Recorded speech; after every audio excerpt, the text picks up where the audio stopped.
Hola mundo. Si hay dos artistas que definieron el siglo XX, serían, sin duda, Lagrimita y Costel. Manuel o Aarón.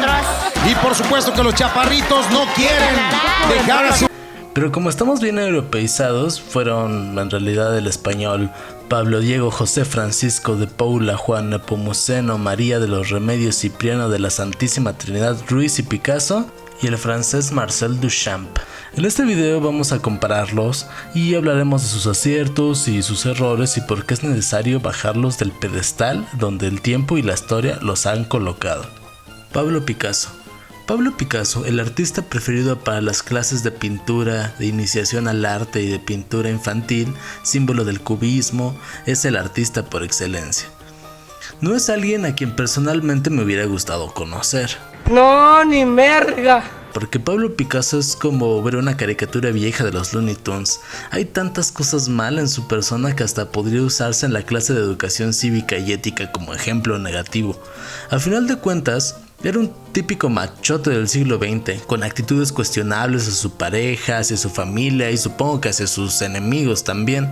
Le gustaban las corridas de toros, las mujeres y era de temperamento dominante e iracundo. Este es un hecho que el feminismo, por ejemplo, lo ha repetido tantas veces que ya hasta ni se menciona. Ya se le dio ban al menos en la visión progresista de la pintura, si es que hay algo que se le pueda llamar de esa forma.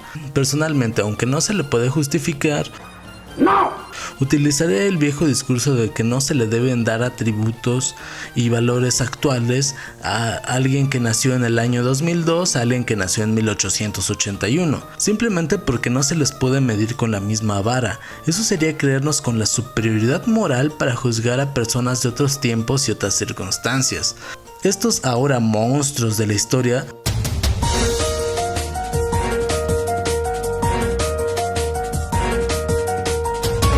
se les debe entender en el contexto en el que fueron creados.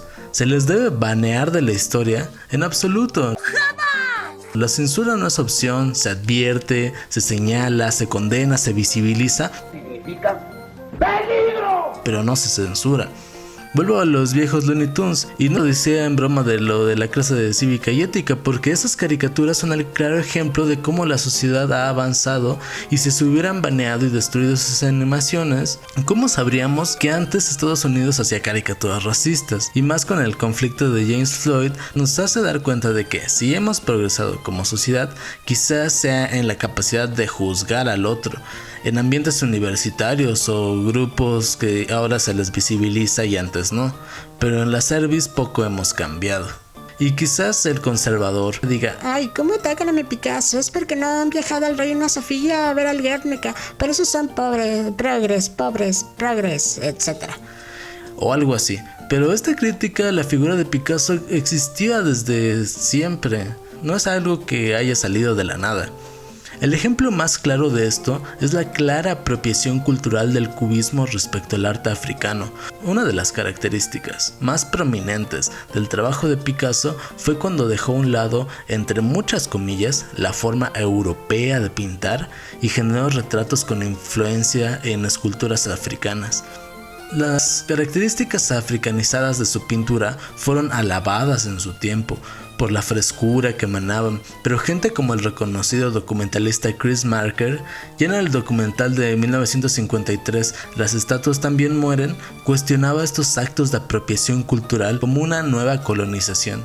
Si antes Europa había dominado el territorio africano, ahora los artistas generaban una dominación cultural, pues aquellas estatuillas añoradas por los cubistas y los artistas de vanguardia de la época nunca revelaron a los artistas su verdadero significado. De ahí el título de Las estatuas también mueren. El significado murió y nunca entenderemos por qué su mensaje se fue con la cultura africana que fue sometida. Solo se apropiaron de la forma y no del contenido. Aparte del arte africano, las otras influencias de Picasso, El Greco, Velázquez, Goya, Van Gogh, a mi parecer, creo que Van Gogh le quitó el puesto de pintor más famoso del mundo, por su trágica historia, su pintura expresiva y fácil de entender. Algo parecido pasa con Goya. Su trayecto a la sordera y sus demonios personales fue influencia de muchos grabadores, cineastas, creadores de cómics. y el Greco y Velázquez son maestros de la pintura que simplemente no puedes odiar. Pude imaginar a Picasso viendo a estas influencias pasadas, como compañeros, quizás poniéndose a su nivel de importancia, pero como no estaban vivos, por eso podía admirarles. Caso que no ocurrió con muchos otros artistas que sí eran de su época, porque nadie podía opacarlo. A él, a Picasso, el gran artista, como la conocida enemistad que tenía con Matisse y con Diego Rivera, que es la forma del macho de marcar su territorio y demostrar su admiración, a la vez un me gusta lo que haces pero no te lo puedo decir. Y es que sí, Diego Rivera un Picasso mexicano y Matisse lo mismo pero en francés. Otra cosa por la que es reconocida Picasso es por haber trabajado en todos los medios posibles de la pintura, aparentemente, ¿no? Es lo que dicen. Frases como esta fueron los que lo posicionaron como un genio, papel que él mismo fomentaba, pues, como el fotógrafo que retrató sus últimos días, David Douglas Duncan, tenía la sospecha de que Picasso había eliminado estratégicamente algunas de sus primeras pinturas de niño, porque se había fabricado la leyenda de que Picasso desde niño fue un genio y que nunca pintó como pintan los niños. Él pintaba como un maestro del arte desde chiquito, según. Igualmente, Duncan describe que era muy receloso respecto al precio de sus obras, siempre estaba atento a las subastas y si sus obras habían subido de precio o bajado de precio. Esto va para las abelinas que digan, hay una mafia del arte. Pues eso, si no es mafia del arte, entonces no sé qué es, y era Picasso. Y finalmente, es innegable su influencia a las artes plásticas y su aportación al cubismo. Aunque poco a poco ha ido perdiendo peso mediático, pero ¿qué se piensa en la actualidad sobre Picasso? Yo diría que es un escalón superado, porque logró abrir la brecha que le ha costado al arte moderno bastante para acercarse a la población en general, a tal punto de que hay gente que piensa que hasta Picasso existió buen arte y todo lo demás es basura. Su trabajo se popularizó tanto que cuando pensamos en pintura es de las primeras cosas a las que nos llegan a la mente. Fue la vara que se utilizaba para medir, y si te comparan todo el tiempo vas a topar varas más grandes y vas a acabar perdiendo. Y eso fue lo mismo que le pasó a Picasso. Su obra fue rebasada por todo lo que vino, tanto delante como detrás de él. Se acabó todo, todillo.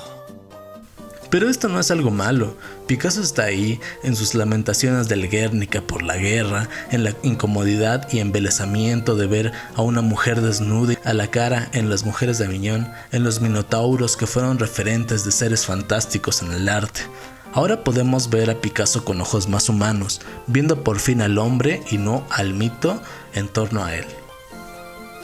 Marcel Duchamp. Siempre me ha resultado curioso, ¿por qué si Picasso nació en 1881 y se enseña en clase de artes de preescolar y Marcel Duchamp en 1887 y aún se ve por algunas personas como una tomada de pelo y como un genio incomprendido? Esto es comprensible cuando entiendes que Duchamp buscó crear un nuevo pensamiento de que el arte no siguiera girando en torno a la pintura y el tiempo pues al final le dio la razón. ¡Qué agradable sujeto! Tanto ha sido el peso de este artista que no se tarda en citarlo en cualquier conversación sobre el arte contemporáneo. El problema de esto es que estamos viendo al arte de forma lineal y con la mirada como siempre se ha hecho, ¿no? Centrada hacia Europa. De hecho, que artistas de otras latitudes han tratado de desmitificar a lo largo del siglo XX y XXI de movimientos que si bien son posteriores a Duchamp, compartieron el proyecto de hacer arte no centrado en la vieja tradición de la pintura europea, como es el caso del neoconcreto brasileño, que buscaba realizar arte a través de una mirada centrada en lo que ocurría en el Brasil de la época, o la generación de los grupos en México, que fue esta generación post-68, cuya forma de pensar terminó dándole el nuevo curso al arte mexicano y que sus efectos están visibles hasta hoy en día. Y por eso no es de a fuerza siempre mirar hacia Duchamp, pero a final de cuentas Duchamp nos ayudó a volver a preguntarnos cosas como ¿qué es el arte? ¿Qué es ser artista? ¿Hasta qué punto algo puede ser arte? Él tiene una frase muy famosa que es: no son los pintores sino los espectadores los que hacen los cuadros. Esto se entiende como una forma de darle más protagonismo al espectador y quitar a la figura del genio creador. Pero si el espectador es de pocas luces y vuelve a endiosar al artista como genio y a decir que su obra es magnífica, pues entonces, ¿qué pasó ahí? A ver, ¿qué pasó? Esto mismo le pasó a Duchamp, lo cual vuelve contradictorio el papel que tiene él actualmente en el arte como genio inalcanzable. No puedo creerlo, Tenchikam, eso jamás había pasado. Es que no hemos aprendido nada. Se admira a Duchamp por su rechazo a que el arte y el artista tuvieran una naturaleza especial, protagonista, y él terminó siendo eso. Díganme si o no es contradictorio. Pero ese enamoramiento de Duchamp, a mi parecer, hace que cambie el sentido final de la obra. Sí, Duchamp, para desmitificar el arte, utilizaba percheros, ruedas de bicicleta, palas, cosas que podía encontrar en cualquier tienda para trolear a la gente que no supiera si lo que está viendo es arte o no, con el fin de que la comprensión la generara el espectador y no la mano divina creadora del artista. ¿Qué pasa cuando la obra entra al museo y se muestra a Duchamp como un genio de la ironía? La obra muere cuando entra al museo. Debemos preguntarnos si realmente entendemos su trabajo. No lo digo de forma pedante y tendenciosa así de si no has leído teoría del arte no puedes hablar de Duchamp. Pero qué imbécil. Porque podemos leer los libros que sean, que no son pocos, que hablan de Duchamp, pero cuando murió la última persona que conoció a Duchamp, se perdió ese aspecto de comprensión de su tiempo y espacio. Lo que ahora comprendemos como Duchamp ya es otra cosa. Eso pasa con cualquier persona del pasado. Cuando se muere el último contemporáneo, se dificulta la comprensión de la época, porque su obra ya no es para nosotros, y nunca lo fue. El significado de una obra de arte no es el mismo a 20 años de su realización que a 100. Donde existe gente que no lo entiende de la misma forma porque no vivió los mismos procesos históricos, que le tocó el COVID pero no la Primera Guerra Mundial. Desde que Duchamp entró al museo mató a su obra.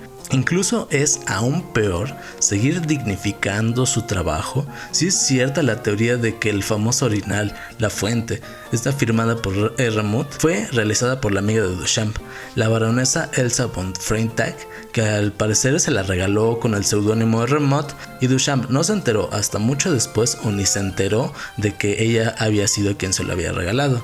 Si esto es verdad, aparte de que dicha obra ya perdió casi todo rastro de su intención original, ya siendo más otra bandera de la URSS, otro Che Guevara, no le estamos dando el crédito a la baronesa. Pero de todo este asunto, los verdaderos victimarios seguimos siendo nosotros, por seguir mitificando figuras pasadas en base a su genialidad, que en vez de dejarlas morir, les preparamos a un destino aún peor, introducirlas al museo. Y si te gustó el contenido, por favor, coméntame, dame tu opinión del tema que quieras que hable en el próximo video. Lo puedes dejar aquí en los comentarios. Suscríbete, activa la campana. Dejo mis redes sociales, que en todo estoy como Error del Arte. Y les dejo el link a mi servidor de Discord, donde publicamos memes y hablamos de cosas que no necesariamente tienen que ser de arte, afortunadamente. Así que yo me desconecto.